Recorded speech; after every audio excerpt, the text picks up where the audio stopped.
Hello मेरे प्यारे साथियों। आज हम बात करेंगे कि इंडिया और चाइना बॉर्डर पर चल क्या रहा है आखिर। सैटेलाइट इमेज अभी रिलीज़ की गई तो उसके मुताबिक चाइनीज ट्रूप 2 किलोमीटर पीछे चले गए हैं गलवान वैली गोगा पोस्ट से। लेकिन चाइनीज ट्रूप्स अभी भी पेंगोंग सो लेक एरिया पर बरकरार हैं और चाइनीज ट्रूप्स ने अभी भी फिंगर फोर एरिया तक कब्जा कर रखा। इसे हम कंप्लीट डिसएंगेजमेंट तो नहीं कहेंगे जब तक चाइनीज ट्रूप्स इस एरिया से भी बाहर नहीं निकल जाता। पिछले 24 घंटों में उन्होंने अपने सैनिकों को थोड़ा थोड़ा कम करना शुरू तो कर दिया, लेकिन पूरी तरीके से नहीं किया। नेगोशिएशंस भी हुए इंडिया और चाइना के बीच में, लेकिन उस दौरान हमने भी अपने सैनिकों को स्टेप बाय स्टेप पीछे लेने का डिसीजन लिया। इसलिए कंप्लीट विड्रॉवल के बाद ही हम चीन पर भरोसा कर सकते हैं। और उन्होंने गलवान घाटी, हॉट स्प्रिंग, गोगरा और चीन के साथ कांटेक्ट में आने वाली अन्य सभी बॉर्डर्स में टेम्पररी बफर जोन बनाए। और इसके अलावा उन्होंने उन दोनों देश के एरियाज में लगभग 2 किलोमीटर तक पेट्रोलिंग भी बंद कर दी। और दोनों देश लगातार हर 24 घंटे में इसकी जांच कर रहे हैं ताकि ये इंश्योर किया जाए कि बफर जोन मेंटेन रहे। और चाइना ने अपने बॉर्डर रोड्स पे जिस तरीके से इंफ्रास्ट्रक्चर क्रिएट किया है ना, उसको देखते हुए भारत ने भी अपनी सीमा सड़कों को एक्सपेंड करना शुरू कर दिया। इससे फ़ायदा ये हुआ कि वहीं पहले कई दिन लग जाते थे स्पॉट पे पहुंचने में, वहीं अब बॉर्डर एरियाज में रोड डेवलपमेंट होने से बस कुछ चंद घंटे लगते हैं। इसलिए ये देखते हुए चाइना ने भी कुछ डिसीजन लिए हैं अपनी बॉर्डर एरिया की रोड्स में अपग्रेडेशन करने के लिए। और ऐसा करने के लिए चाइना ने स्पाइडर एक्सकेवेटर्स का उपयोग किया। और साथ ही में हमें ये भी पता होना चाहिए कि चाइना अपनी नज़र गड़ाए हुए बैठा है बॉर्डर एरियाज़ पे। अब हम अगली खबर की ओर बढ़ते हैं और बात करते हैं कि किस तरह से ऑस्ट्रेलिया ने नया डिसीजन लिया है एक्सट्रेडिशन ट्रीटी, जो कि ऑस्ट्रेलिया और चाइना के बीच में है, उसको ख़त्म करने के लिए।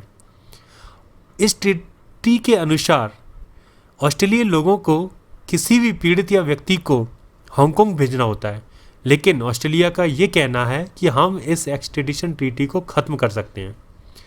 And Australia is going to provide temporary visa to Hong Kong citizens to stay and become permanent member of Australia. और ये डिसीजन पहले से कनाडा के थ्रू लिया जा चुका है और ऑस्ट्रेलिया भी ऐसा कर सकता है। और देखा जाए तो चाइनीज सिटीजन्स चाइना की कम्युनिस्ट पार्टी के अंदर रहना पसंद नहीं करते हैं और वो यूके, कनाडा, न्यूजीलैंड और ऑस्ट्रेलिया जैसी डेमोक्रेटिक कंट्रीज़ को विस्थापित करना पसंद करते हैं, क्योंकि इन देशों का चीन के साथ एक विशेष संबंध है और ये देश हांगकांग के लोगों का स्वागत भी करते हैं। ऑस्ट्रेलिया के इस निर्णय के साथ न्यूजीलैंड भी संधि को तोड़ना और विशेष वीज़ा की पेशकश करना चाहता है। इसलिए इन सभी बातों को लेकर चीन और अधिक नाराज है।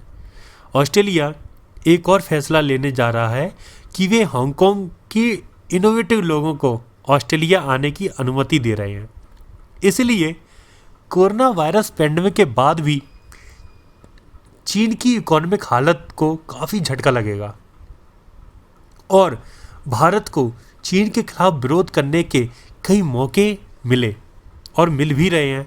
हाल ही में देखा जाए तो फिलीपींस ने भी चीन के खिलाफ भारत के साथ जुड़ने का फैसला किया। अब हम चीन के खिलाफ अमेरिका द्वारा लिए गए फैसलों पर गौर करने जा रहे हैं। जैसे अगर हम बात करें तिब्बत की, तो हमें लगता है कि तिब्बत एक ऑटोनोमस रीजन है, लेकिन असल में चाइना का उस पर फुल कंट्रोल है। और इस कदर है कि चाइना तिब्बत में ना तो इंटरनेशनल टूरिस्ट और ना ही जर्नलिस्ट को तिब्बत में एंट्री करने की परमिशन देता है। तो अमेरिका ने जब ये मुद्दा उठाया तो चाइना को उसी की लैंग्वेज में समझा दिया कि अगर वो तिब्बत में अमेरिकन जर्नलिस्ट को एंट्री नहीं देगा तो उसके सिटीजन्स को भी वीज़ा परमिट नहीं करेगा। जिसके जवाब में चाइना कहता है कि अमेरिका इस इशू को एग्जैजरेट कर रहा है और ये चाइना का इंटरनल मैटर है जिसमें यूएसए को दखलंदाजी नहीं देनी चाहिए। हाल ही में हांगकांग के प्रेसिडेंट का बयान आया कि चाइना हांगकांग को नेक्स्ट तिब्बत बनाने की कोशिश कर रहा है, जबकि 1951 में चाइना ने अग्रीमेंट किया था कि वो one China two system policy को फॉलो करेगा। लेकिन जैसा कि आप लोगों ने देखा होगा कि किस तरह से हांगकांग में उसने इस वन चाइना टू सिस्टम को वायलेट किया, और शायद तिब्बत की तरह भी ये चाइना हांगकांग को ट्रीट करेगा। दूसरी तरफ हाल ही में यूएसए के एफबीआई डायरेक्टर का बयान आया कि उसमें उन्होंने कहा कि जो चाइना है वो सुपर पावर बनने की दौड़ में है और ये अमेरिका के लिए बहुत बड़ा खतरा है। जिस तरीके से अमेरिका की इंटेलेक्चुअल प्रॉपर्टी और रिवर्स इंजीनियर करके वो वहाँ की टेक्नोलॉजी की चोरी कर रहा है, और इससे ये अंदाज़ा है कि इससे अमेरिका को इकोनॉमिक लॉस हो सकता है।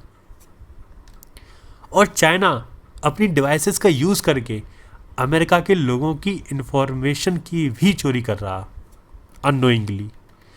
सो अमेरिका इसलिए अपनी प्रेजेंस बढ़ा रहा है साउथ चाइना सी में, ताकि उसको थोड़ा कंट्रोल किया जाए। और अपने एयरक्राफ्ट कैरियर के साथ साथ उसने अब अपने B-52 बॉम्बर्स को भी वहाँ तैनात कर दिया। अब ये देखना बाकी है कि अब आगे क्या होता है, कि किस तरह से अमेरिका चाइना से टैकल करता है। आज के लिए इतना ही। हमारे साथ वीडियो में बने रहने के लिए बहुत बहुत धन्यवाद। वीडियो अगर अच्छी लगी हो तो प्लीज़ लाइक करें, शेयर करें और सब्सक्राइब करें। जय हिंद।